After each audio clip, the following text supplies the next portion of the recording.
He warned us this about illegal entry into our country. If aliens might be admitted indiscriminately to enjoy all of the rights of citizens at the will of a single state, the Union itself might be endangered by an influx of foreigners, hostile to its institutions, ignorant of its powers, and incapable of a due estimate of its privileges. There is no room in our election system for people that aren't Americans. There is no room in our election system for fraudsters and foreign influence. The Declaration of Independence said this simple, self-evident truth, that governments derive their just powers from the consent of the governed. Fair and secure elections are how we measure the consent of the governed, and they ensure that our American citizens' voices are heard. Our founders, at the time of the creation of this country, pledged their lives, their fortunes, and their sacred honor to defend our freedoms. In fact, the Continental Army went for years without being paid, and they braved through the brutal winter at Valley Forge as well. They did all of this because they wanted to ensure that their people, their families, and that their descendants could continue to live freely and could govern freely. If we don't uphold this bedrock principle of representative government, then our nation's choices will be decided by illegal aliens, by criminals, by foreign actors, and people that don't support America being the greatest country in the world. Our nation's choices, instead, if it were allowed to degrade our election system, would allow illegal aliens, criminals, and others to undermine our country.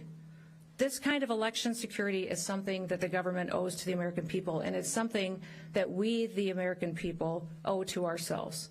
We need to pass the Save America Act.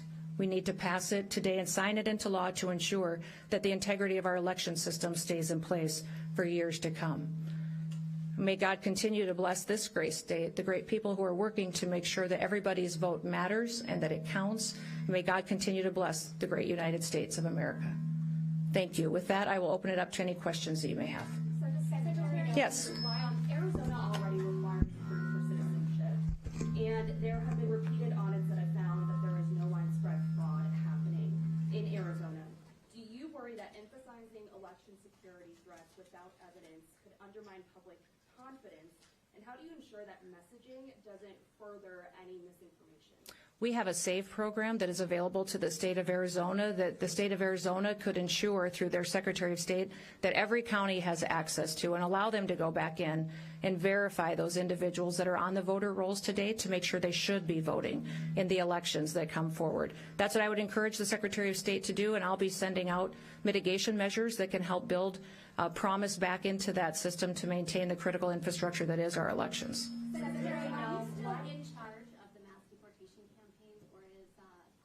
I'm still in charge of the Department of Homeland Security. That includes all 23 different agencies under our umbrella, including ICE and CBP, but also FEMA, TSA, Secret Service, the Coast Guard, many, many more. Secretary Noem, yes, over here. Secretary Noem just recently posted a video regarding the DOJ wanting more information on Arizona voters. What are your thoughts on this? I think that would be a wonderful opportunity for him to be transparent and to ensure and promise the people of Arizona that they can trust their elections, and that when they show up on Election Day, they'll get to vote without problems or hassles, that they'll be prepared to make sure that vote counts and that the correct results are announced. Secretary Noem, It's right here. I'll come to you next. You offered a couple of examples from Kansas, Maryland, and Iowa and such. Can you offer us any good examples of this kind of fraud in Arizona? Oh, I'm sure there's many of them, but we want to make sure that we talked about several of them this morning at our roundtable that we had. We talked about individuals that may be registered to vote in this state but truly live in another state. I understand that you have mobile homes and boats on lakes that individuals may have as their voter registration address, but not necessarily that is where they live. They live in another state, such as California or on the East Coast. Those kind of situations are things that your county officials should be bringing forward and be asking your Secretary of State for the opportunity to take off the voter rolls if they shouldn't be there. Yeah, oh, right here. Sorry.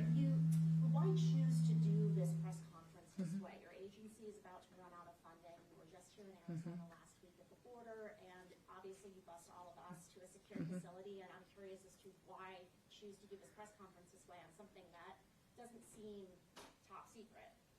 Oh, my goodness. This is our critical infrastructure. So one of the things I think is good for all of you to know is that the Department of Homeland Security's mission is to defend the homeland, which means that even on our worst day, should we have an attack, a terrorist threat, if something disastrous happened to our country, the agency of FEMA under the Department of Homeland Security is responsible for running our government, which means that according to law, the authorities that are under this department is maintaining our critical infrastructure, which means it's my job to make sure that our electrical grid is sustained and intact and operational, that we ensure that we protect our cybersecurity. Any kind of manipulation or threats we face on anything that is said or done on the internet is my responsibility. Our water systems, making sure that people have the water that they need for their communities to live and take care of their families. And elections is another one of those critical infrastructure responsibilities that I have as well. And I would say that many people believe that it may be one of the most important things that we need to make sure we trust is reliable, and that when it gets to election day that we've been proactive to make sure that we have the right people voting, electing the right leaders to lead this country through the days that we have, knowing that people can trust it. That's why you're here. For me, I do press conferences because I want to be transparent and let you ask questions and have conversations. But I hope that you do recognize that in the past, your state has been an absolute disaster on elections, that your leaders have failed you dramatically by not having systems that work, by disenfranchising Americans who wanted to vote, that had to stand in lines for hours because machines failed or software failed. There's no state that could use more improvement than Arizona. And you should be asking all of your leaders what they're doing to fix the system. What are they doing to make sure that individuals in this state can trust that their vote is going to be taken, that it's going to be counted, and that it's going to matter to make sure the right people are in charge? Yes. Right over here? Yes. In Arizona, we already require proof of citizenship to register to vote, but we also allow members of our tribal nations to use their enrollment documents to vote. Under the SAVE Act, they wouldn't be able to do that. The tribal IDs are recognized. Tribal IDs. But most tribes don't have tribal IDs, not with photos and places of birth. There's many different options that can be used. Now remember, the SAVE Act only says that you need to prove your citizenship when you register to vote. It does not say that you have to prove your citizenship and able to go and vote. When you go vote on that day, you need to have a photo ID. And many times in Arizona here, you do have that requirement on your voter rolls. However, I understand that you need to go back and clean up your voter rolls. We have a program through the Department of Homeland Security that's called the SAVE program that your Secretary of State and your governor can use today to clean up voters on your rolls that shouldn't be there. Maybe people who've passed away, people that aren't citizens, people that don't live here.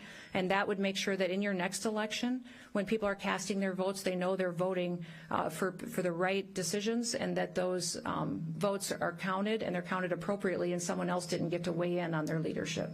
Secretary Noem, Last one. Regarding the El Paso airspace closure, can you confirm that CBP actually hit a party balloon that it thought was a drone with a laser early this week, as it was reported? And if that is true, why wasn't the action coordinated with the FAA? You know, this was a joint agency task force mission that was undertaken, and we're continuing to work on the communication through that, but recognize we're grateful for the partnership of the Department of War and the FAA as we go forward. Thank you. Thank you, Chris. All right. Thanks, everybody.